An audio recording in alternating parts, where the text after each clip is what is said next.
बच्चे बड़ी जिज्ञासा के साथ पूछते हैं, उनकी बड़ी क्वेरी रहती है कि सर कौन सा मीडियम चूज करें, किस मीडियम में अपनी स्टडी को परस्यू करें। बहुत बड़ा सवाल है। आप कहेंगे किसी भी मीडियम में पढ़ लीजिए, ये कौन सा बड़ा सवाल है। ये जितना सीधा सवाल लगता है उतना सीधा है नहीं, इसमें बड़ा झोल। देखिए, बोली भाषा और लैंग्वेज को लेकर जो आजकल बवाल मचा हुआ है अलग अलग स्टेट में, स्पेशली महाराष्ट्र की मैं बात कर रहा हूं, वो शर्मनाक। बंदर से इंसान बनने तक जिस एवोल्यूशन से हम लोग गुजरे हैं वो आदमी भूल चुका है, और वो दोबारा बंदर बनने की फिराक, जानवर बनने की फिराक में।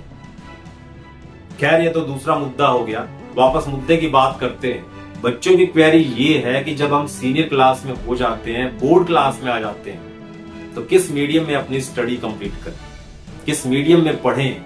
आजकल जो स्टडी को लेकर सिनेरियो बना हुआ है उसमें बाइलिंगुअल मेथड बेस्ट है। मैं हिंदी या इंग्लिश की तरफदारी नहीं कर रहा, आपको जिस लैंग्वेज में पढ़ना अच्छा लगता है उस लैंग्वेज में पढ़िए।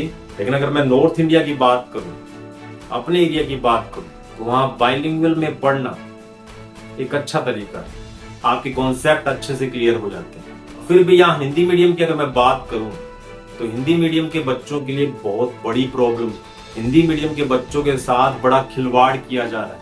कोई भी स्टेट बोर्ड ले लीजिए जहां पर एनसीईआरटी को हिंदी में भी अवेलेबल करवाया गया है, उन बच्चों की जो पीड़ा है, दर्द, वो उनसे जाकर पूछिए।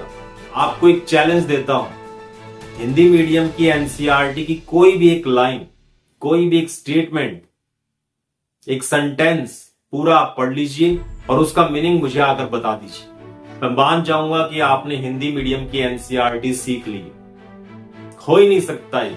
हिंदी मीडियम के बच्चों के लिए एनसीईआरटी ने कभी कोई माथाफोड़ी नहीं की। हिंदी मीडियम के बच्चों के लिए एनसीईआरटी ने कहीं कोई अच्छे कदम नहीं उठाए हैं। जिसे आप हिंदी मीडियम की एनसीईआरटी कह रहे हैं वो दरअसल गूगल का हिंदी ट्रांसलेट है। ऐसा यूपीएससी में होता है, वहां पर भी गूगल का हिंदी ट्रांसलेट करके पेपर पब्लिश करवाए जा रहे हैं। और बकायदा ऊपर इंस्ट्रक्शन भी लिखा होता है कि इंग्लिश लैंग्वेज को प्रेफरेंस दी जाएगी। तो अब तक आप समझ गए होंगे मैं क्या कहना चाहता हूं।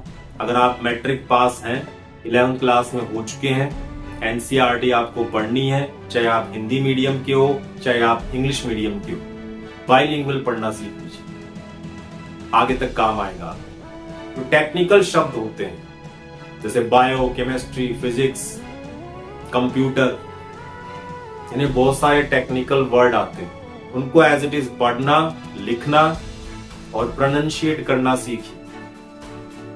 भले ही आपका सेंटेंस हिंदी में लिखा गया हो, जो भी टेक्निकल वर्ड होते हैं या किसी सब्जेक्ट से रिलेटेड वोकैब होती है, उसको एज इट इज लिखना, बोलना और पढ़ना सीखिए। और रही बात इंग्लिश मीडियम के बच्चों की, तो उन्हें कहीं कोई दिक्कत आने वाली है नहीं। आपके यहाँ अच्छे टीचर अवेलेबल हैं जो आपको अच्छे से एक्सप्लेन कर सकते हैं किसी भी लैंग्वेज।